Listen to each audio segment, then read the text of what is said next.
Welcome to the Smart Property Investment Show, the podcast by investors for investors. And welcome to part 2 of my sit down with Kev Tran, where we go behind the scenes and see what $270 million in property transactions has taught Kev, and giving some insights into his buyer's agent playbook. That is coming up in just a second. Now, lesson 6 is understanding state-by-state rules. And we've already touched on it a little bit, but I think it's reasonable to say, Kev, that we're in an era where we're going cross-border now more than ever. Yeah. We're going cross-region, city, state. What are some of the biggest rules that you see differently between the states that trip up a lot of investors? The reason I wanted to add in this here, because obviously borderless investing, like you said, it's a thing now, and markets change and opportunities change from time to time. Why I bring it up is because I've had clients come work with us who, maybe they bought in Queensland, whatever it was, and they were like, hey, Queensland's awesome. They're building in pest condition there, blah, blah, blah. And they think that it's going to be the same when they go buy in WA or Victoria. Victoria's kind of like the new area everyone's talking about. Very different. So let me just rattle off a few things. So cooling off periods are very different across Australia. In New South Wales and Queensland, you've got 5 business days. Right? If you terminate during that time, under the cooling off, you lose 0.25% of your purchase price. So 800K property, it's $2,000 you lose. Yep. In Vic, you've got 3 business days and it's 0.2% you lose. So it's kind of similar. WA and Tasmania don't have a cooling off period at all. So once you sign, you're going forward with the process. Yep, you're locked in. Yeah, you're locked in. Yeah. Okay, so just be conscious about that. Unless you do it manually. Unless you add it in manually, which is possible. Would probably turn off a lot of vendors, though. If you're going to say, I want a 3 to 5 day cooling off period, they're probably going to, you kind of losing a lot of your bargaining power. Yeah, that is it. But you can use it into your advantage because, and I'll share. So there's building and pest as well. So in Queensland, it's the best. It's like the best state for like a newbie investor because you can negotiate on minor defects. Nowhere else in the country you can do that. But if you only experience that, you might think it translates to other parts. It doesn't. So in WA, if a building pest comes back and there's a lot of issues, you can only kind of go back to the vendor if there's major structural defects. Not even if there's major. It's got to be structural. And then you can't actually terminate straight away. You have to give it to the vendor, and then the vendor will tell you whether or not they're going to fix it. Yep. And fix it is kind of like, they've got like a few days to come back to you and be like, So if you were one of those people that rode the Brisbane boom and then went across to Perth, there would probably have been a few burnt people out of that process. For sure. Yeah. If you're not sure, if you're not understanding the nuances there. Yeah. But this is where it can get a bit interesting, and we've used this tactfully as well. Cooling off periods, even though they're not standard in some states, you could forego your building in pest because it's kind of useless anyway sometimes. In lieu of a cooling off, and the cooling off, you can put in the contract where you're going to be losing some cash. You're going to forfeit some cash if you terminate. So the vendor was like, look, you also got some skin in the game. You're not just like a free condition to get out of jail, right? 100%. So it could be useful there in your negotiations. Finance clauses, they vary from state to state, but important to have it in there. And then flexible settlement as well, that also changes. But the main thing there is don't do what's normal in the state. Find out what the vendor prefers. Yeah, for sure. Now, lesson 7 is master negotiation and off-market access. Hundreds of properties you've done, Kev. How do you always source good properties? How do you go by it? So again, the due diligence that you do earlier on is all key, right? Because there's things that you can't change sometimes a bit later down the track. But when it comes to negotiating, you just want to make sure that you're not over-capitalizing. So obviously, you're always trying to negotiate the best price, but I'm not like running around trying to get 10K, 20K under market value all the time because, likely, especially in hot markets, something wrong with the property that you're buying, or it's like on a main road, so you're not comparing apples to apples sort of thing. But in terms of negotiating, what I find works really well is you got to ask the right questions and you've got to be likable to an extent. Like even though the agent isn't working for you, you need to have them on side. A bit of rapport. And it's just not like burning people through and, because they're not going to want to work with you. So right? on this front, I can only assume. Now, do tell me if I'm asking something which I shouldn't be, but there are a lot of BAs now. There are only so many markets which are growing very rapidly. We have seen a lot of markets where a lot of BAs are going in. that's probably where the likability comes in, because if you're going to be a good BA that's willing to work with a selling agent, willing to collaborate, well, not collaborate in a incentive way, but you've got all your ducks in order. Kev Tran knows that his client has the pre-approval, has this, has that, is willing to and able to pull the trigger straight away. You suddenly seem like a very good asset to the selling agent to get good off-market properties, right? And that's probably where the rapport comes in, especially as you're competing with these BAs for the same propities. Yeah, man, I'll be completely transparent here. Like, it's tough when you're competing with other BAs, and it's a fine balance of get the best price for your client and not paying overs to keep the agent happy as well. Yeah. You know what I mean? So what we do is we make it really clear with our client. This is our comparative market analysis report. This is how we've justified the range that we believe it is, and where we feel we need to go. You know what I mean? So there might be a range, but if I'm buying in a cooler market, I don't need to go to the top end. Oh, for sure. Do you know what I mean? Yep. Sort of thing. So we'll communicate where we see it being a fair exchange. But yeah, that's always a tricky thing, because there are people that pay overs just to maintain that relationship. Yeah, we've got to manage that. But let's say you're doing this yourself, and how do you even get deals? Firstly, so when you're speaking with agents, I find speaking their language kind of straight away helps them know that you're not like a newbie, and at least you're trying to connect with them a little bit. So what I do is, if you're trying to find off-market deals, go to the sold section, and when you see certain properties that would tick the box for you, and an agent sold it, call them up and say something like, "Hey, Mr. or Mrs. Agent, off the back of that deal, you got anything else coming up, or blah blah blah." Yep. And it just kind of gives them a bit more like, hey, at least you've done research. You're not just like, hey, I'm trying to find a property, anything coming, like anything off market. You're being very specific with what you're after. That helps.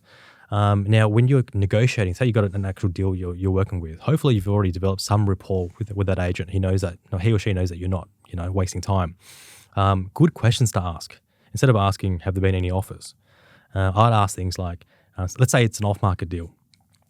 It could be an off-market for the last 3 months already. There could have already been offers on it that got close or haven't, made it. So ask like, what offers have been made that the vendor was rejected? What's the highest one? That kind of ticks a few boxes straight away, and you'll get a bit more information.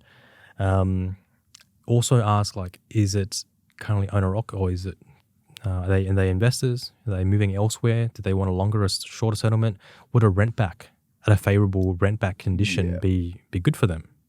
Do you know what I mean? So you're coming in with flexibility here that it might be small things that made the old owner say no, but you could potentially come in with that added elements of flexibility to get them over the line. Like talk to us about the rent back, because it's a few people have mentioned this, but I think it's something that we overlook a lot. Yeah, so sometimes vendors with owner-occupied properties, when I hear owner-occupied, I always get a bit excited, because I'm like, okay, cool, we can kind of play around a little bit. With investors, it's like they want the best price, shorter settlement. It's not much you can do. But with owner-occupied, you go, all right, sweet. Have they bought elsewhere? What's happening with them?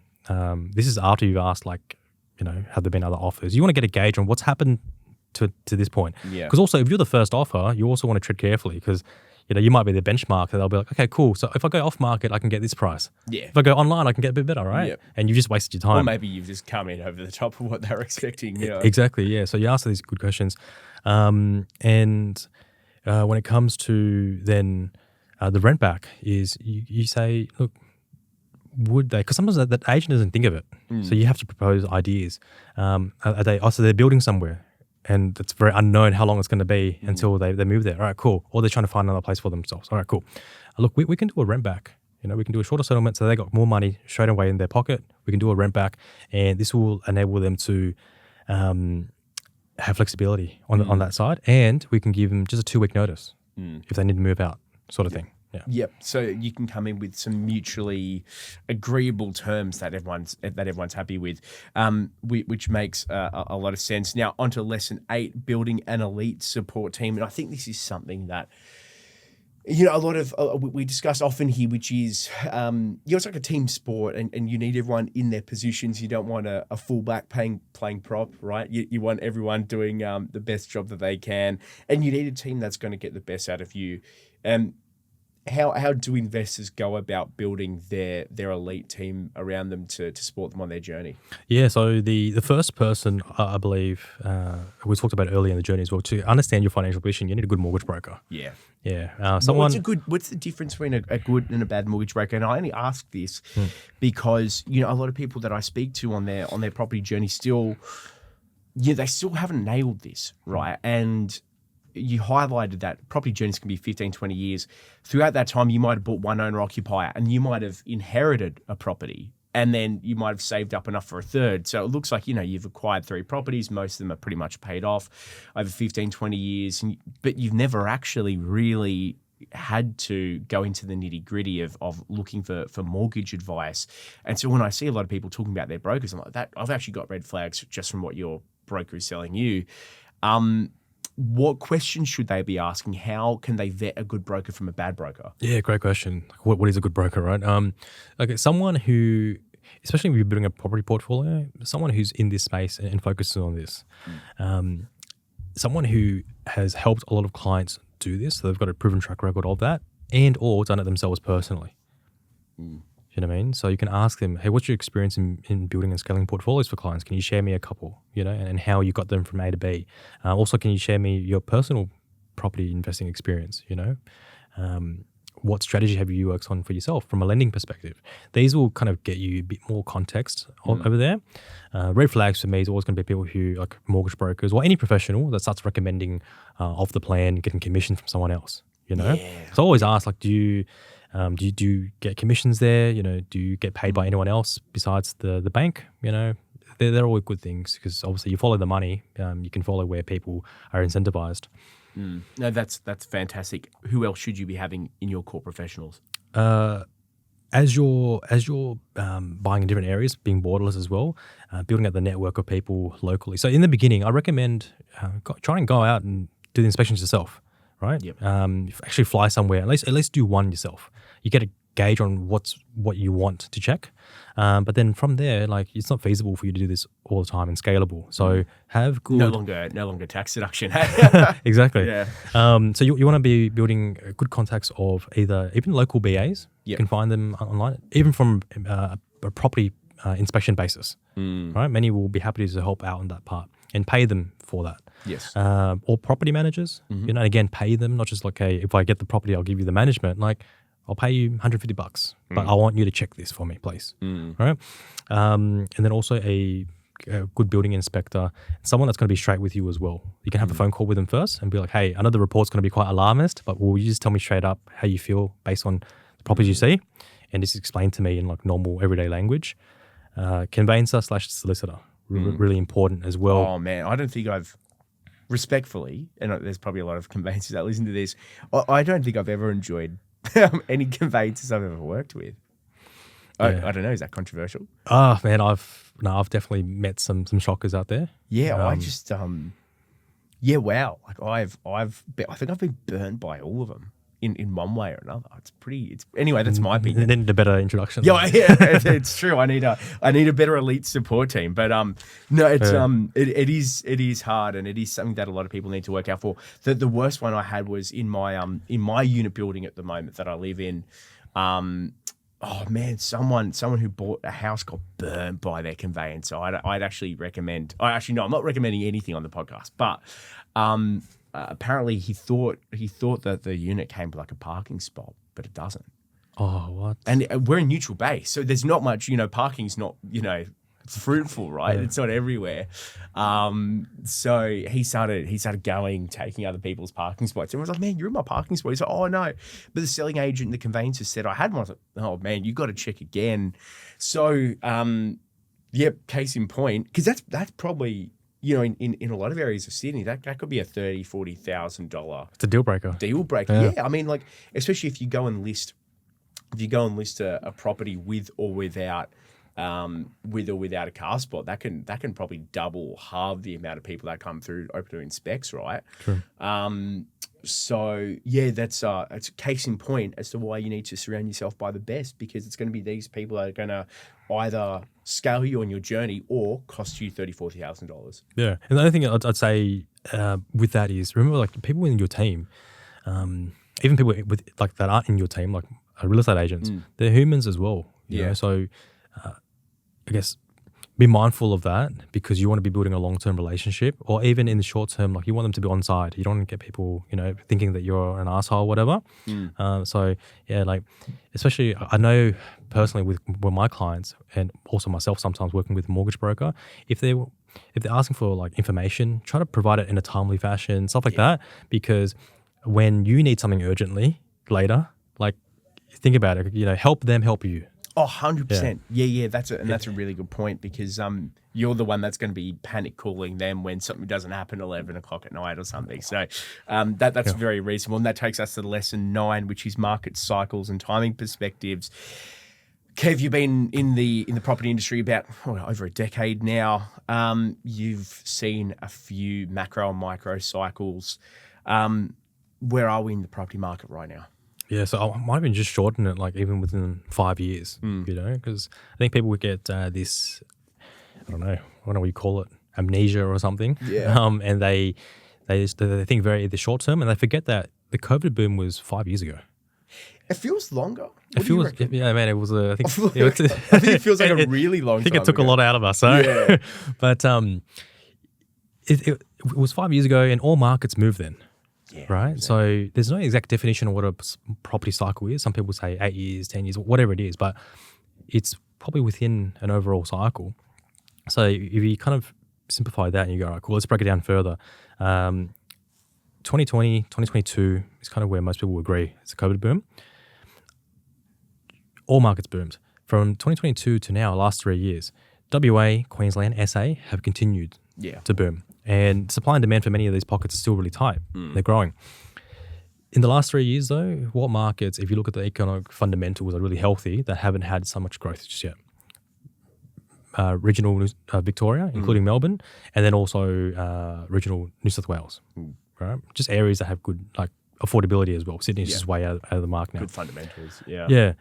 So in terms of if you want more upside, areas that haven't boomed just yet, then regional Vic or New South Wales is going to be for you, or Melbourne as well. But the interesting thing is, if you kind of put markets side by side next to each other, you're still getting lots of value still in Queensland, in WA, and in SA. For Perth and Adelaide, your yields are still better than what you get in Melbourne. Yeah, that's true. You know what I mean? Yeah. And many pockets are still more affordable. So it's not that simple to be like, oh, Melbourne has had a boom in a few years, go there. That's going to be the next hotspot. It's more nuanced than that in my opinion. So again, what market's best for you? A combination of your budget, cash flow, what you're trying to achieve long term. I still believe in the short term, many parts of like regional Queensland, like Townsville, is still going to be growing faster than parts of regional Victoria. So yeah, just because the numbers still stack up better, and the demand is still strong. So, and that's interesting, because that goes right back into, I think it was lesson 2 or 3 when we're talking about building your game, or 3, I think, game plan for yourself. And not everyone's going to be the same. So you could, if you're looking for a quick capital growth, you could look at Perth and say, discount it, because it's had 15% year-on-year growth for 15 years, or actually I think up to 20%. So how much more has it gotten it realistically? That might be the case in some LGAs, that might be the case in some postcodes, not all of them. Some will continue to grow, but you highlighted that the yields that you're going to get there, maybe there is a point in your investing journey where actually now parking your money into Perth for the yields is actually the right thing to be doing. But that comes down to your personalized strategy, your personalized goal setting, and how you're going to achieve it. Kev, one thing that I would ask is that a lot of people would set these goals, would set these strategies, and then immediately divert. The only reason I'm asking is because I was thinking when I was showering this morning, I should do this, I should do that. I'm like, no, got to get out of the mindset, because I've got my goal, I've got my strategy, and I people always get to 3 or 4 houses and they're, I'm going to sell them all and buy the owner occupier, and then they've kind of set themselves back 15 years. So as an example, how do you talk to your clients and say, stick to your goals? Don't immediately liquidate everything because you made 50 grand. Stick to the long-term play. How do you educate people on that? Yeah, I know what you mean. Because you get a bit of growth and you kind of want to change, right? Or the lifestyle creep, whatever comes in. I think the main thing people need to remember is property can help supplement and guide you down the track later on in life. But while you're investing, I always believe you need to be focusing on ways to increase your income. Yep. Whether it's your job or increasing your skills or business, whatever it is, because you increase your income, you can do more things with that. So invest with the excess, but always focus on how can you increase income. Yeah, so don't necessarily change the whole trajectory of your life, what you do 9 to 5, or do that as a primary, but don't necessarily tinker around with the property strategy and say I'm gonna sell it all, because that might not necessarily be the answer to what you're looking for, and the answer is that long-term job strategy as well. Yeah. Like you can review your strategy and your plan just to make sure that it is still aligned with what you're trying to do.